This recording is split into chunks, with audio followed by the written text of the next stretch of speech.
शुरू करते हैं नंबर सिस्टम के बारे में। देखो, नंबर सिस्टम क्या होता है, एकदम सिंपल वे में बताता हूँ। नंबर सिस्टम को समझने से पहले आपने क्लास 8th में या 7th में आपने नंबर लाइन पढ़ा होगा।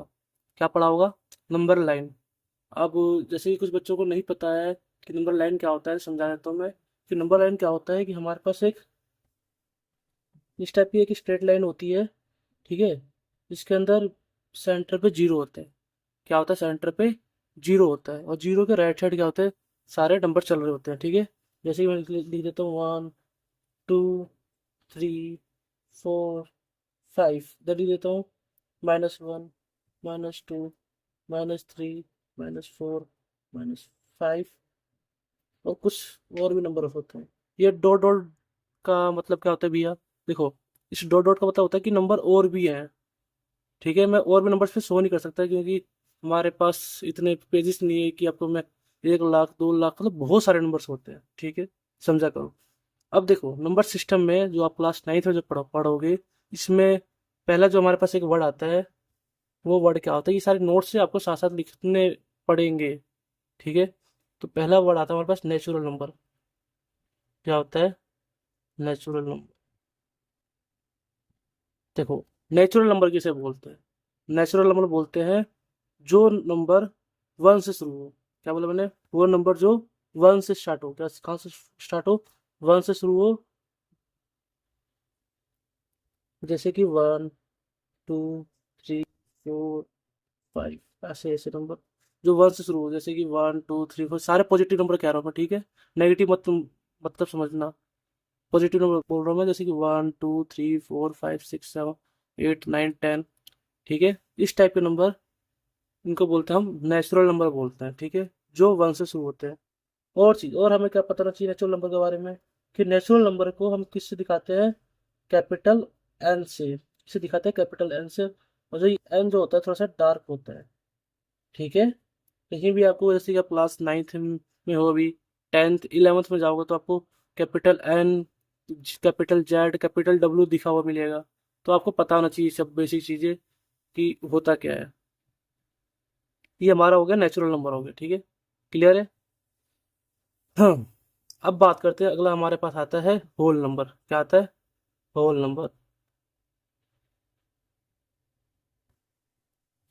Whole number. अब ये होल नंबर क्या होता है? भैया, होल नंबर क्या होता है? वो नंबर जो जीरो से शुरू हो। कहाँ से? जीरो से शुरू हो। तो स्टार्टिंग कहाँ से हो? जीरो से हो। 0 1 2 3 4 सो ऑन, ठीक है। वो नंबर जो जीरो से स्टार्ट हो, ठीक है। तो मैं क्या भैया से बोल सकता हूँ कि होल नंबर क्या होता है? होल नंबर में जीरो और नेचुरल नंबर इंक्लूड होते हैं। क्या मैं से बोल सकता हूँ कि होल नंबर क्या होता है? होल नंबर से बोलते हैं जिसके अंदर जीरो और नेचुरल नंबर भी इंक्लूड हो, उसे बोलते हैं हम नेचुरल होल नंबर बोलते हैं, ठीक है। हाँ, तो क्लियर है? अब भैया इसका डिनोशन बता दो, किस वर्ड से डिनोट करते हैं। देखो, ये जो लेटर है ना, बस कैपिटल डब्ल्यू, हम इसको से डिनोट करते हैं। कैपिटल, इसको थोड़ा डार्क कर दिया करो। और सेम इसका जो कैपिटल एन है ना, इस कैपिटल एन से डिनोट करते हैं। यहाँ तक क्लियर है? यहाँ तक कोई दिक्कत है तो बताओ। देखो, आगे अब क्या चलता है? नेचुरल नंबर हो गया, होल नंबर हो गया, अगला पढ़ते हैं हम इंटीजर के बारे में। बहुत इंपॉर्टेंट चीज है इंटीजर। देखो, इंटीजर, ठीक है। इंटीजर को हम बताते हैं जेड से। किससे बताते हैं? जेड से। जेड से बताते हैं। किससे बताते हैं? जेड से बताते हैं क्या? इंटीजर को। यहाँ तक क्लियर है? अब देखो, इंटीजर, इंटीजर क्या होता है? वो नंबर जो नेचुरल नंबर के मिरर इमेज हो। क्या हो? Mirror image. मिरर इमेज मतलब क्या होता है? जैसे कि +1 है, इसका मिरर क्या होगा? -1 होगा।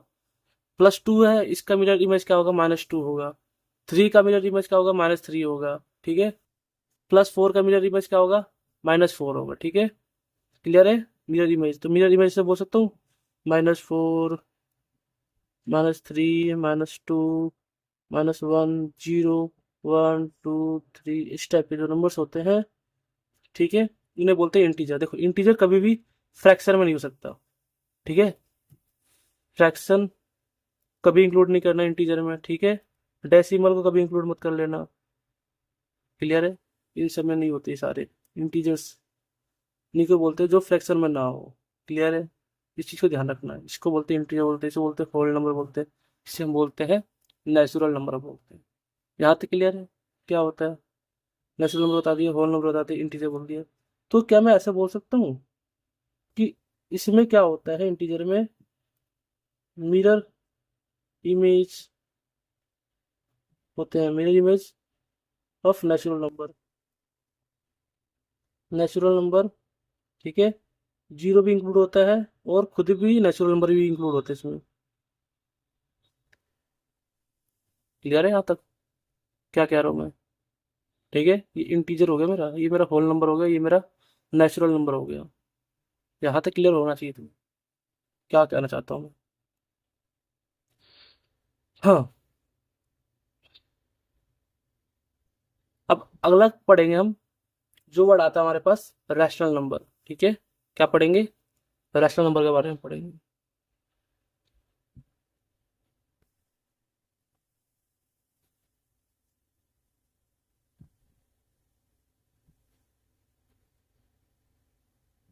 रैशनल नंबर के बारे में पढ़ेंगे। किसके बारे में पढ़ेंगे हम? रैशनल नंबर के बारे में पढ़ेंगे। ठीक है, देखो रैशनल नंबर क्या होता है? वो नंबर जो फ्रैक्शन में हो। ठीक है, क्या बोला हमने? फ्रैक्शन में हो, पी बटे क्यू के फॉर्म में हो। ठीक है, उन्हें बोलते हैं रैशनल नंबर। देखो रैशनल नंबर में आपके पास ये वर्ड दिख रहा होगा, रेशियो, है ना? रेशियो दिख रहा होगा। इस रैशनल नंबर को हम किसे दिखाते हैं? कैपिटल क्यू से। और ये भी सेम थोड़ा सा डार्क होता है। ठीक है, एक नॉर्मल क्यू होता है कैपिटल, और ये थोड़ा सा डार्क क्यू होता है। इस डार्क क्यू को बोलते हैं हम रैशनल नंबर बोलते हैं। यहाँ तक क्लियर है? और ये क्यू मतलब क्या होता है? कॉन्स्टेंट होता है। ठीक है, क्वोशंट की बात कर रहे हैं, इसकी बात कर रहे हैं, क्वोशंट की बात कर रहे हैं रैशनल नंबर के अंदर। यहाँ तक क्लियर है? अब देखो रैशनल नंबर क्या होता है, मैंने बताया। इसको हम किस में लिख सकते हैं? पी बटे क्यू के फॉर्म में लिख सकते हैं। किस में लिख सकते हैं? पी बटे क्यू के फॉर्म में लिख सकते हैं। मतलब क्या कहना चाहते हो भैया? देखो पी बटे क्यू के फॉर्म में लिख सकते हैं, लेकिन कंडीशन यहाँ पे, कंडीशन क्या है कि जो क्यू होता है वो कभी जीरो नहीं होना चाहिए। ठीक है, मतलब किसी भी नंबर को आप जीरो से डिवाइड करेंगे तो वो डिवाइड नहीं हो पाएगा। ठीक है, नॉट डिफाइन आ जाएगा, एरर आ जाएगा। ठीक है, अब पी बटे क्यू के फॉर्म में लिखने का क्या मतलब है भैया, मैं वो समझा दूँ हमें। देखो जैसे कि देखो, मैंने एक एग्जांपल लेता हूँ मैं। मैंने पी ले लिया, कोई भी इंटीजर ले लिया, -25 ले लिया। क्या ले लिया? -25। ये मेरा क्या है? पी है। और क्यू मैंने ले लिया 1 ले लिया। तो क्या ये एक रैशनल नंबर है? डिवाइड करके देख लो, 25/1। तो ये क्या आ रहा है हमारे पास? -25 आ रहा है। क्या आ रहा है? -25 आ रहा है। यहाँ तक क्लियर है? क्या बोला मैंने? जो रैशनल नंबर है हमारे पास -25 आ रहा है, मतलब कैसे बोल सकता हूँ भैया, जो ये नेगेटिव इंटीजर है ये भी एक रैशनल नंबर हो सकता है। हाँ हो सकता है। ठीक है, अगर मैं पी मैंने ले लिया 1 ले लिया, क्यू मैंने 2 ले लिया, तो क्या ये एक रैशनल नंबर हो सकता है? हाँ हो सकता है, 1/2 है। क्या मैं ऐसे लिख सकता हूँ उसको मैं कि पी मैंने 1 ले लिया, क्यू मैंने 0 ले लिया, तो 1/0। तो क्या 1/0 एक रैशनल नंबर हो सकता है? नहीं हो सकता। क्यों नहीं हो सकता? कि मैंने अभी बताया कंडीशन में कि जो क्यू होता है वो 0 के इक्वल नहीं हो सकता। क्या नहीं हो सकता? 0 के इक्वल नहीं हो सकता। इस बात का ध्यान रखना, ठीक है, जो बोल रहा हूँ मैं। तो ये नहीं हो सकता रैशनल नंबर। क्लियर है? और जैसे कि कोई मैंने नेगेटिव इंटीजर ले लिया, 625/12 ले लिया, क्या ये हमारा एक रैशनल नंबर है? हाँ है, ये एक रैशनल नंबर है। तो डिवीजन में, डिवाइड में, क्या 9/14 पी बटे क्यू के फॉर्म में। देखो पी भी एक हमारे पास एक इंटीजर है, क्यू भी हमारे पास एक इंटीजर है। क्लियर है? तो ये भी हमारे पास एक रैशनल नंबर है। ठीक है, अब देखो समझने वाली बात ये है कि जो हमारे पास जो रैशनल नंबर में बोल रहा हूँ मैं बार बार, क्या बोल रहा हूँ?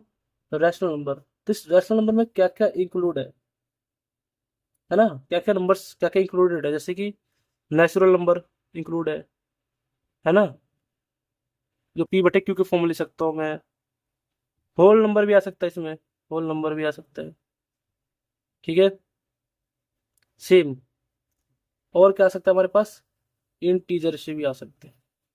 ये सारे कुछ कंडीशंस होते हैं रैशनल नंबर्स के, ठीक है। इंटीजर्स भी आते हैं, ठीक है। अच्छा एक बात बताओ, अगर 0/5 लिखता हूँ तो क्या ये एक रैशनल नंबर हो सकता है? 0/5, हाँ हो सकता है, क्योंकि क्यू हमारा जीरो नहीं होना चाहिए, बेशक पी जीरो हो जाए, ठीक है। तो ये हमारा क्या है, रैशनल नंबर है,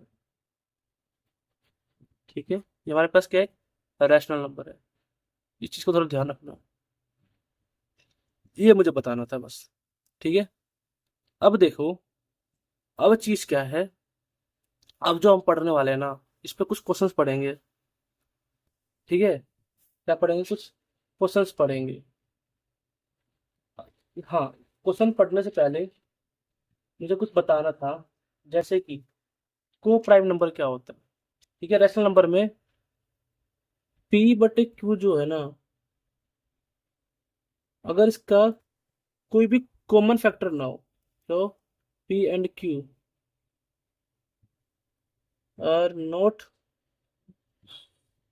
common common factor other than 1, ठीक है। 1, ठीक है। पी और Q R A not a common factor, क्या हो, इनका पी और क्यू का कोई कॉमन फैक्टर ना हो 1 के अलावा, जैसे कि 1/2। तो ये 1/2 बस 1 के टेबल से कर सकता है, ठीक है। 1 को 1 से, 2 को 2 से, ठीक है। तो इससे जो जो हमारा जो ये जो पी और जो क्यू आ गया, तो जो पी और क्यू आ गया ये हमारा क्या हो जाएगा, को प्राइम नंबर हो जाएगा। क्या हो जाएगा, को प्राइम,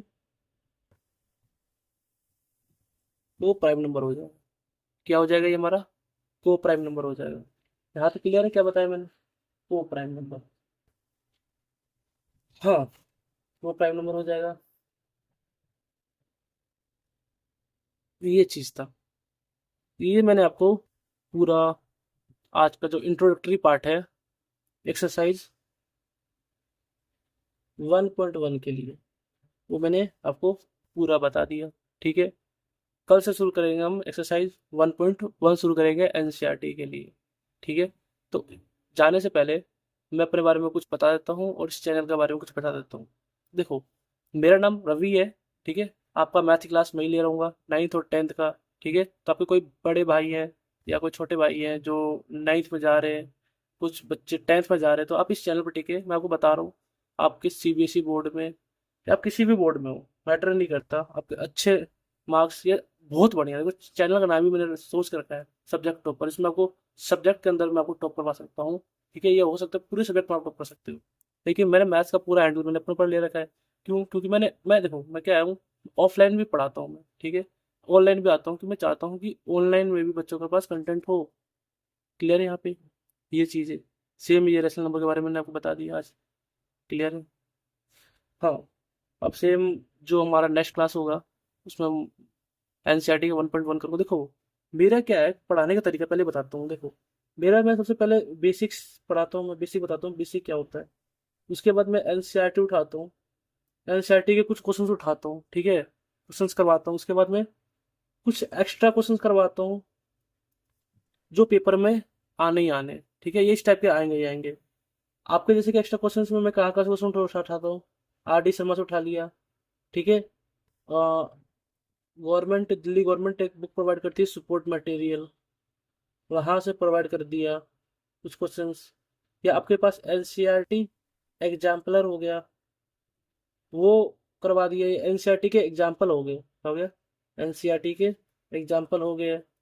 या आप क्लास 10th में हो तो प्रीवियस ईयर क्वेश्चन मिल जाता है। तो इन सबको मिक्स करके मैं एक अच्छा सा बनाता हूँ मैं कंटेंट आपके लिए। तो मैं बता रहा हूँ, इतना जो कंटेंट जो है ना, आपको किसी भी चैनल पे जल्दी जल्दी नहीं मिलने वाला, इसी गारंटी तो मैं दे रहा हूँ अपने ऊपर, ठीक है। तो ये जो वीडियो है ना, आप अपने दोस्तों को शेयर कीजिए, अपने क्लास के बच्चों को शेयर कीजिए, जिनको समझने में, मैथमेटिक्स को इजी वे में समझने के लिए आप इस चैनल को सब्सक्राइब कर सकते हैं, जिसका नाम है सब्जेक्ट टॉपर। धन्यवाद।